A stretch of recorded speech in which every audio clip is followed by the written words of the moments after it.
Can children snore?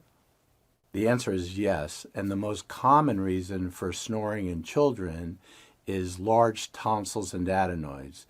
And for some reason, around the age of 4, 5, or 6, in a lot of kids, their tonsils and adenoids just get big, and all of a sudden they're snoring, they're not getting a good night's sleep, and sometimes they'll have kind of stanky breath. And when that issue is going on, children in those situations benefit greatly from having their tonsils and adenoids removed.